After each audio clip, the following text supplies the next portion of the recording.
Jean! Ano, tulungan na kita dyan. Oh, Ryan. Ayos lang naman. Sana Kaya ko naman.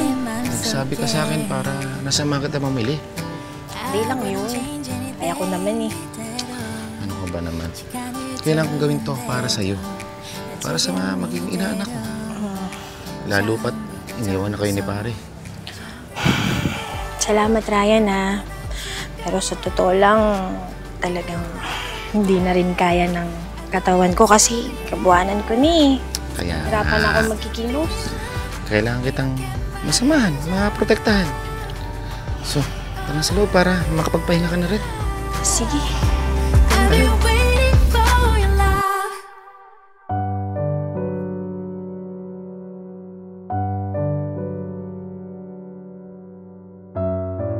Gusto na kayo magmami.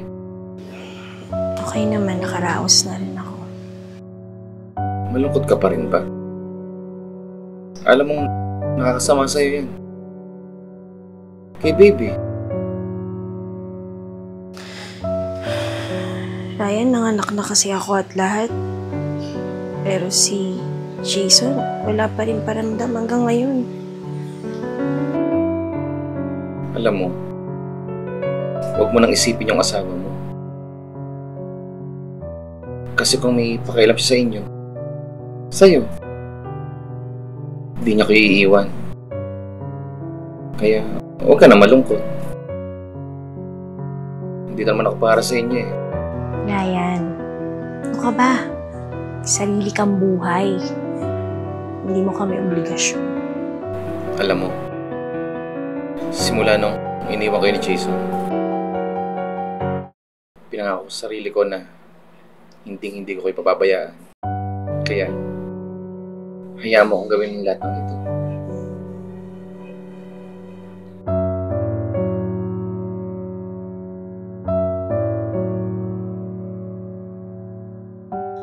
Oh, kaya, kain kang marami ha, para mabilis kang lumaki. Ang galing naman kumain ni Dayat. Ulam tayo, ulam. Mukhang enjoy na enjoy kayo dyan, ah. Dayan? Sarap ba yung food? Ha? Po, Mama. Ryan, di ka ba napapagod kaalaga kay Dayan? Ikaw na naghahatid sa school. Pati pagpapakain sa anak ko, ikaw pa rin? Ako pa, mapapagod kay Dayan. Parang di ko nakikita. Bait-bait kaya na itong bata na to. Kaya siya'y kakain ng marami. Oh, pagkatapos mo dyan, maligo ka na. Matutulog ka na, ha? Oh, Dayan, lasubo na. Ang galing naman ng talagang kumain ni Dayan. Ang sarap po, Tito.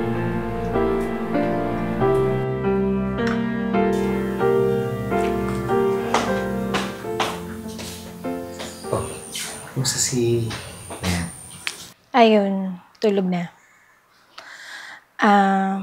Ryan, pwede bang huwag ka na magpatawag kay Dayan ng tito? Bakit? May nagawa ba akong masama kay Dayan? Ano kasi, ayoko nang tawagin ka ng tito dahil ang gusto ko, Papa na lang tawag nila sa'yo. Papa? No! Ibig sabihin nun, sinasagot mo na ako? Oo, Ryan. Napakasaya ko. Sobra. Ilang taon ka din naman kasing nagtiyaga at naghintay. Kaya alam ko, nagiging mabuting asawa ka at ama ng anak ko kay Dayan. Okay? Saya ka na? Sobra, Jing. Mahal?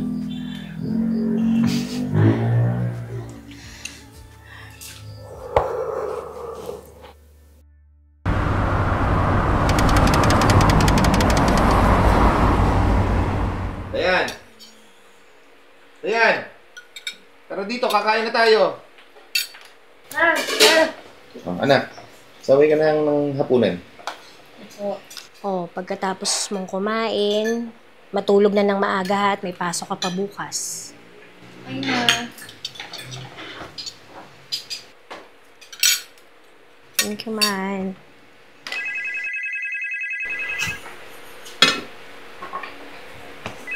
Excuse me. Yes po, sir. Ngayon na po. Sige po. Hindi na po ako mamaya. Tapusin ko lang po itong hapunan namin. Sige po, sir. Thank you po. Ano yun, man? Sa warehouse. Pinapupunta ko ni boss. Alam mo naman. Oh, anong oras na o gabi na? Meron pa ring trabaho? Ano ba yan? Pa, ano pupunta ka pa sa warehouse eh? Gabing-gabi na oh. Mas linggo ngayon pa. Alam niyo, hayaan niyo na. Sayang din yun. Overtime. Sabi ako sa'yo next week. Hihingi ako ng 3 days leave para may tuloy na natin yung outing natin sa Batangas. Talaga ba pa? Yes, matutuloy na din. Huwag mo na naman kaming paasahin, ha? Mamaya hindi na naman matuloy yan. Bahala. Mahal. Ayun tayo.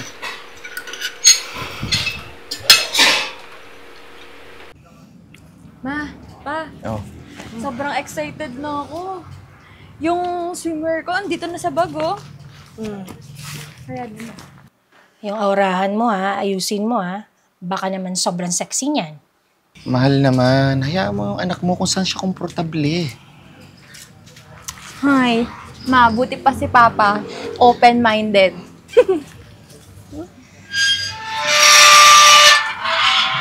Ano ka na? Pa, Mahal, ano nangyayari sa'yo? Okay ka lang ba? Wala to. Nahilo lang ako ng konti siguro. Gawa ng init. Sigurado ka? Wala kang nararamdaman kahit ano, ha? Oo. Kaya mo ba? Kaya. Ay.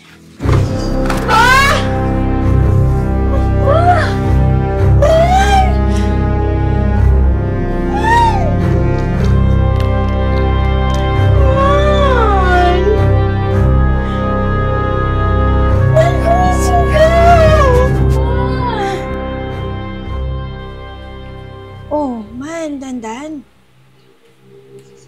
Halos 1 linggo ka rin sa ospital. Oh, alam mo na yung bili ng doktor, ha? Ang mga bawal sa'yo.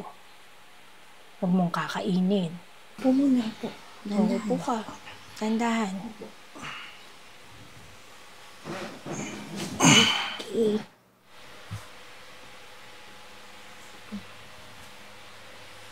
Mahal.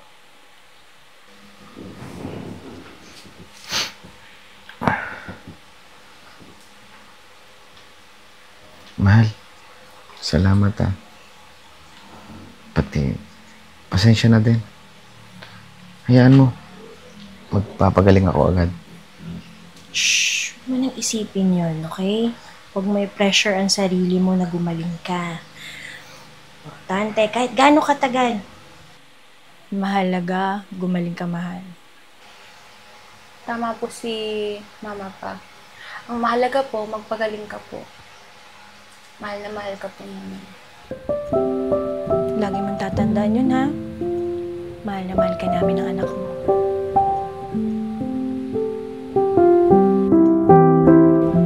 Inom ka na ng gamot.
Mahal!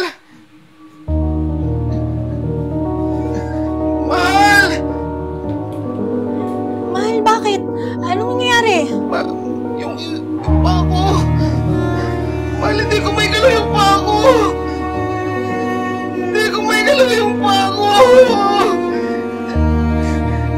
Mahal, di pwede to! Mahal!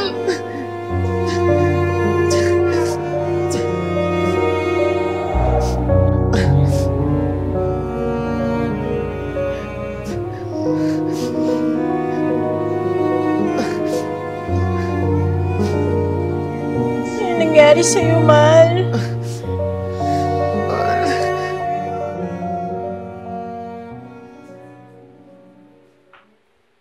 Ate, Yes, nagagalang ka. ate, nabalitaan ko. Isang taon ka na daw nag-aalaga ng imbalido. Pati yung pag-aaral ng pamangkin ko napatigil dahil dyan sa kinakasama mo. Des, unang-una sa lahat, hindi basta-basta kinakasama ko lang si Ryan. Asawa ko siya. Anong mapapala mo, ate? Wala nang silbi yun. Tita, hindi mo dapat yan sinasabi kay Papa. At hindi mo siya lubusan kakilala. Sobra-sobra yung sakripisyo ni Papa sa amin. Tsaka siya na yung tumayong totoong ama sa akin. May tunay kang ama, Dayan. Malakas pa, may pera, at kaya kayong buhayin ng nanay mo. Ano ba yung sinasabi mo, Des? Ate, pinapunta ako dito ni Kuya Jason. Ano? Oo, tama yung narinig mo. Ate, gustong bumawi sa inyo ni Kuya Jason. At feeling ko ito na yung sitwasyon para iwan nyo na yan, si Ryan. Hindi namin iiwan si Papa. At wala kaming pakialam kahit siyang pinakamayamang tao sa mundo. Wala siyang kwenta.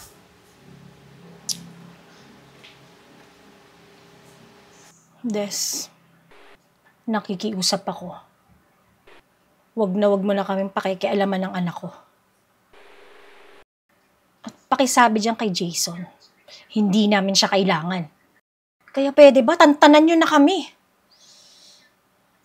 Hindi namin iiwan si Ryan, kahit gaano pa kahirap. Pwede ba, Des? Umalis ka na, bago ko pang makalimutang kapatid kita. Fine. Pakalunod ko sa katangahan mo.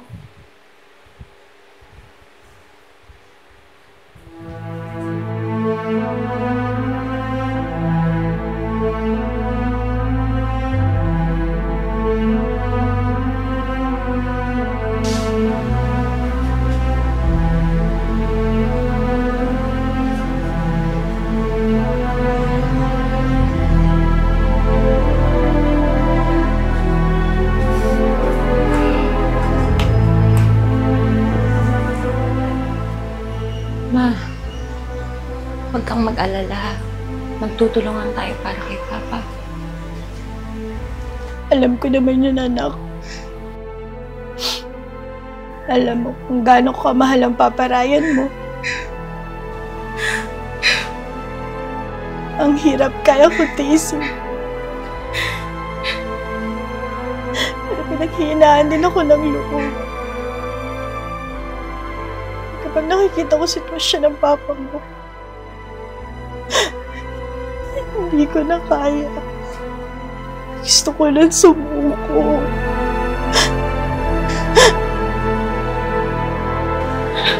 Alam kong nahihirapan ka na. Kasi syempre, tao ka lang, napapagod. Sasaktan. Pero ma, lagi mong tatandaan kung gaano at paano tayo minahal ni Papa. Alam ko yun, anak. Kaya nga nagpapakatatag ako eh. Alam ko nandiyan ka para tulungan ako sa papa mo.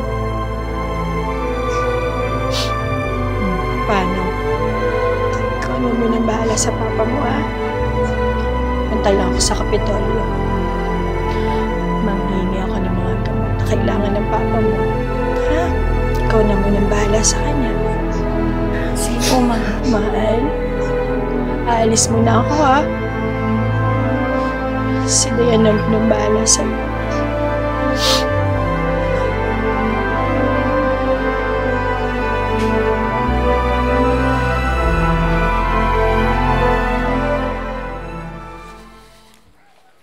O, Jing.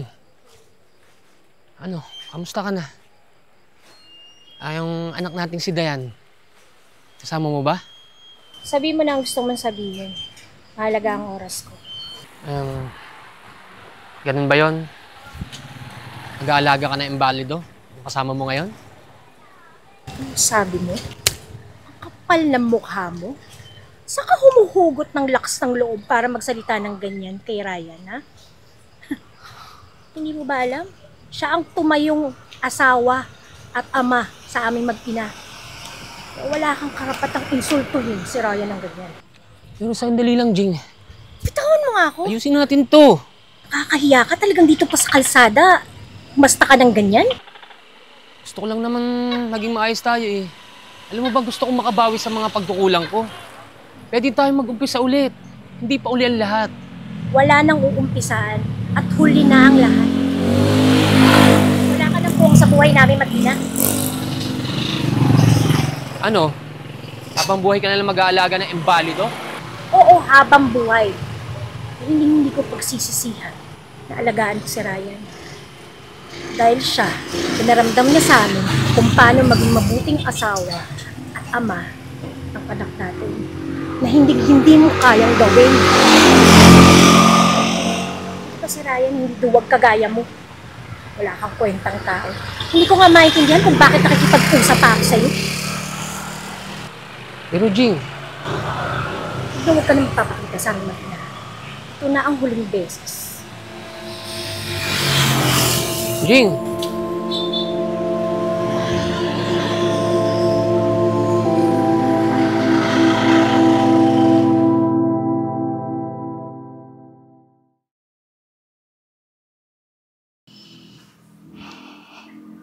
Anak? Mahal? May maganda akong balita. Kausap ko si Gob. Sabi niya, tutulungan daw niya tayo para maipagamot ang papa mo. Nakausap ko rin yung doktor mo. Basta tuloy-tuloy lang daw ang gamutan mo. Babalikan dati mo sila, mahal. Gagaling ka. Talaga po, Mama. Dininig ng Panginoon ang panalangin natin, Ma. Oo, anak. Oo, anak. Anak.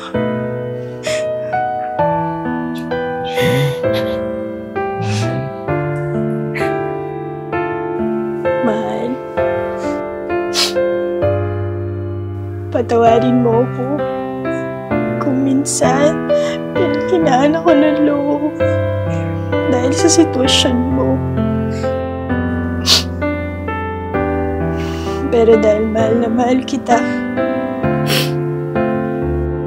kinakaya ko para sa'yo, para sa anak natin. Kaya magpagaling ka.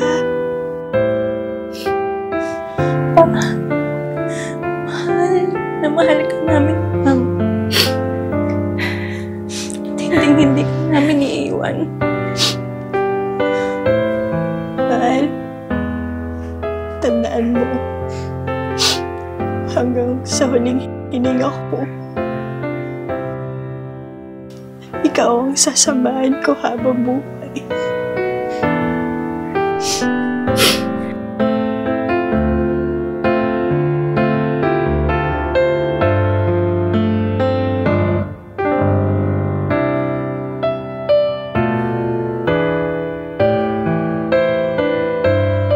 Magaling ka na.